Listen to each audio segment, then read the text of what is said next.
மோடி ஆதரவாளரும் ஒரு எடப்பாடி பழனிசாமி ஆதரவாளரும் போடுற சண்டை இருக்குல்ல, இதுதான் இந்த கூட்டணி. இன்றைக்கி இந்த கூட்டணியே அப்படி தான் இருக்குது. இவங்க அப்படி தான் இருக்கிறாங்க. ஒருத்தர் மோடி ஆதரவாளர், ஒருத்தர் எடப்பாடி பழனிசாமி ஆதரவாளர். இவங்க இதுக்கு ஏற்பட்டிருக்கக்கூடிய பதட்டத்திற்கு இந்த விவாதமே ஒரு சான்று. சார், பழைய விஷயங்களை தொடர்ச்சியாக பேசிகிட்டே இருக்கிறாங்க.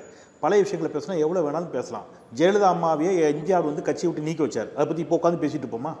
என் வளர்ச்சியை கண்டு பொறாமைப்படுகிறார் எம்ஜிஆர்னு டெல்லிக்கு அன்றைக்கு மரியாதைக்குரிய மேடம் ஜெயலலிதா கடிதம் எழுதினாங்க. அதை பற்றி உட்காந்து பேசிட்டு இருப்போமா? இன்றைக்கி என்ன சார், இன்றைக்கி இந்த கூட்டணி எப்படி இருக்குது? இன்றைக்கி அதிமுக கூட்டணி என்ன இருக்குது? இன்றைக்கி மரியாதைக்குரிய எதிர்க்கட்சி தலைவர் எடப்பாடி பழனிசாமி அவர்கள் என்ன பேசுகிறார்? அதான் இன்றைக்கி பேசணும். சேலம் மணிகண்டன் 1947 கிமுக்குலாம் போயிட்டு வந்துடுறாரு. நான் என்ன சொல்கிறேன், ரெண்டு விஷயம் சார்.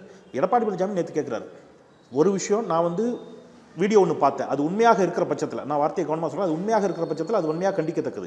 மாண்புமிகு தமிழ்நாடு முதலமைச்சர் அவர்களை ஒருமையில் பேசுகிறார் எதிர்க்கட்சி தலைவர். அப்படின்னா என்ன அர்த்தம்னா, ஒரு பதட்டத்தினுடைய உச்சத்துக்கு வந்துட்டார்னு அர்த்தம். அவர் கேட்குறாரு, பிஜேபி கூட நாங்கள் கூட்டணி வச்சா உங்களுக்கு ஏங்க வயிறு எரியுது அப்படின்னு கேட்குறாரு.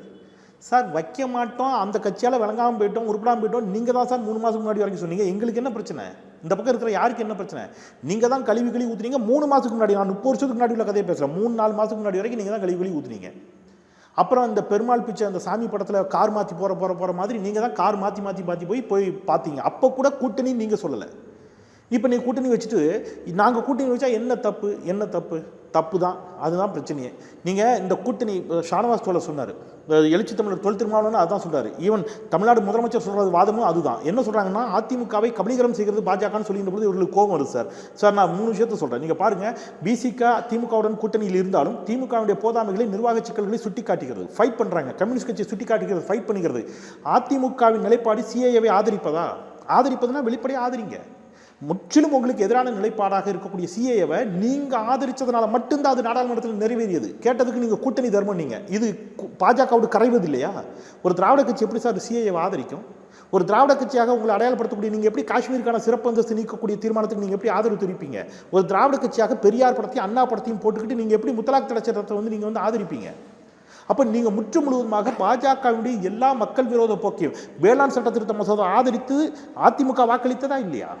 அப்ப நீங்க முற்று முழுவதுமாக பாஜகவினுடைய அனைத்து கொள்கைகளையும் ஏற்றுக்கொள்ள ஆரம்பிச்சீங்க. கூட்டணி என்பது வேறு. தேர்தலுக்கான அணி சேர்க்கைகள் பழைய கதை இல்ல சார். சார், சிஐ அதெல்லாம் நாடாளுமன்ற தேர்தலுக்கு அந்த வாதங்களை வைக்கலாம். இப்ப வந்து 2 விஷயம் சொல்றாங்க சார். 2 விஷயம் வந்து இப்ப ஆர்குமெண்ட் செந்தில். ஒன்னு வந்து எடப்பாடி பழனிசாமி அவர்கள் சொல்றது, விசிக வந்து தன்னுடைய அடையாளத்தை இழந்து விட்டது, விசிகாவை திமுக விழுங்கி விட்டதுன்றார். நான் எங்க உங்களை அழைச்சேன் அப்படின்றார். துணை முதலமைச்சர் பதவி தரேன் நான் எங்க சொன்னேன்றார். விசிக என்ன ரிட்டார்ட் பண்றாங்கன்னா, உங்களை கபலீகரம் பண்ணிட்டாங்க பிஜேபி அப்படின்னு அவங்க சொல்றாங்க. இப்ப யாரை கபலீகரம் பண்றாங்கன்றது ஒண்ணு. இன்னொன்னு, டிடிவி தினகரனும் ஓபிஎஸும் எந்த இடத்துல இப்ப இருக்கிறாங்க? ரொம்ப நியாயமான கேள்வி சார். நான் ஒரு விஷயம் சொல்றேன். நேற்று மரியாதைக்குரிய திரு டிடிவி தினகரன் அவர்கள் சொல்கிறார், தனித்தே வெற்றி பெற்றாலும், அஇஅதிமுக தனித்தே வெற்றி பெற்றாலும் தேசிய ஜனநாயக கூட்டணி ஆட்சிதான், அமைச்சரவைதான் அமையும், கூட்டணியில் அனைத்து கட்சிகளும் அங்கம் வைக்கும்னு சொல்றாரு டிடிவி தினகரன். ஒருபடி அவர் கூட்டணியில இருக்கிறாரே சொல்லலையா இவர் எடப்பாடி? எங்க கூட்டணியில தான் டிடிவி தினகரன் இருக்கிறார்னு இபிஎஸ் வந்து எங்கேயுமே அக்னாலஜ் பண்ணல. மேட்டுப்பாளையத்துல அவர் பயணத்தை தொடங்கும் போது கூட அவர் பாரிவேந்தர் போன்றவங்களை கூட அழைச்சாரே தவிர டிடிவி தினகரன் அழைக்கல. என்டிஏல இருந்தாலும் அவர் அழைக்கல. குணா சார், நீங்க ரொம்ப முக்கியமான ஒரு புள்ளியை தொட்டு முக்கியமான ஒரு கேள்வி எழுப்பியிருக்கிறீங்க சார். டிடிவி தினகரன் எங்கள் கூட்டணியில் இல்லைன்னு அவர் சொல்லிட்டாரா? ஒரு தனியார் தொலைக்காட்சிக்கு பேட்டி அளிக்கின்ற பொழுது ஓபிஎஸ் குறித்த கேள்வி வருகிறது, டிடிவி தினகரன் குறித்த கேள்வி வருகிறது. டிடிவி தினகரன் இந்த கூட்டணியில் இணைத்துக் கொள்வீர்களா என்று சொல்லுகின்ற பொழுது அதற்கு காலம் பதில் சொல்லுங்கிறார். ஓபிஎஸ்ஐ இணைத்துக் கொள்வீர்களா என்று சொல்வதற்கு இது காலம் கடந்த செயல்கிறார். அவ்வளவுதான், சேர்க்க மாட்டோங்கிறதுல ஓபிஎஸ் பொறுத்தல சேர்க்க மாட்டோங்கிறது தெளிவாயிட்டாரு. டிடிவி தினகரனை நாங்கள் சேர்த்துக் கொள்ள மாட்டோம்னு அவர் சொல்றாரா? இப்ப வரைக்கும் சொல்லல. அவரோட மேடை வச்சிருக்காரு. நீங்க எவ்வளவு தூரம் விசுவாசமா இருக்கீங்களோ நீங்க சார். நான் இன்னைக்கு இந்த நம்முடைய கேள்வி களத்தை நான் சேலஞ்ச் பண்றேன் சார். நம்முடைய சேலம் மணிகண்டன் சாரோ அல்லது வந்து இவரோ சொல்லட்டும், ரவீந்திரன் துரைசாமி அண்ணனும் சொல்லட்டும், டிடிவி தினகரனை இந்த கூட்டணியில் வச்சுக்கிறதா இல்லையாங்கிறத முடிவை எடுக்கக்கூடிய முழு அதிகாரமும் எடப்பாடி பழனிசாமிக்கு தான் இருக்கிறது. அவர் வேண்டான்னா வேண்டான் தான். அவர் இன்னைக்கு தேதிக்கு இந்த கூட்டணியில் இல்லை, அவர் இந்த கூட்டணியில் இருக்கவும் மாட்டார். சொல்லுங்க, யார் சார் சொல்லுவா? எப்படி சொல்லுவாங்க? சரி சார் டிடிவி தினகரன் விட்டுருங்க சார், இந்த கூட்டணிக்கு அவருக்கு சம்மந்தம் இல்லை சார், விட்டுருங்க சார். இந்த கூட்டணியை கட்டியதில் வடிவமைத்ததில் இந்த கூட்டணியிலேயே அதிகாரமிக்க தலைவராக பார்க்கப்படுவார் அமித்ஷா. திருப்பி திருப்பி நாங்கள் எல்லாரும் அந்த கேள்வி தான் கேட்குறோம். அமித்ஷா திட்ட தெளிவாக சொல்லுகிறார், அமைச்சரவையிலும் இடம்பெறுவோம் என்று சொன்ன பிறகு ஐயா எடப்பாடி பழனிசாமி மாற்றி மாற்றி மாற்றி மாற்றி பேசுகிறார். சார் கம்யூனிஸ்ட் கட்சி உங்களுக்கு கூப்பிட வேண்டிய தேவை எங்கேருந்து வந்துச்சு?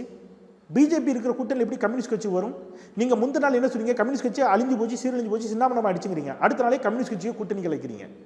சார் நீங்கள் ரொம்ப முக்கியமாக பாருங்க குணா சார், ஒத்த கருத்துடைய கட்சிகள் கூட்டணிக்கு வர வேண்டுங்கிறார். அதிமுகவோடு ஒத்த கருத்துடைய கட்சிகள் அப்படின்னு சொன்னால் ஃபர்ஸ்ட் ஓபிஎஸ். இன்னைக்கு தேதிக்கு ஓபிஎஸ் எந்த நிபந்தனையும் இல்லாமல் இணைய தயாரிட்டாரு, அவரை இணைச்சிக்க மாட்டேங்கிறாரு. டிடிவி தினகரன் ஒத்த கருத்துடையவர். அண்ணா பெரியார், அண்ணா, எம்ஜிஆர், ஜெயலலிதா 4 பேரையும் ஏற்றுக்கொண்டவர். அவரை வச்சுக்கிறதா வேண்டாமான்னு அவர் இன்னும் இல்லைன்னு சொல்லலை, ஆமான்னு சொல்லலைங்கிற இடத்துல இருக்கிறாரு. நீங்கள் யோசிச்சு பாருங்க, திருமதி வி.கே. சசிகலா அம்மையார்களை அவரை வந்து எந்த இடத்துலையும் கமிட் பண்ணலை சார். பாமக தேசிய ஜனநாயக கூட்டணிலாம் இருக்குன்னு பாமகவும் சொல்லுது, பாஜகவும் சொல்லுது.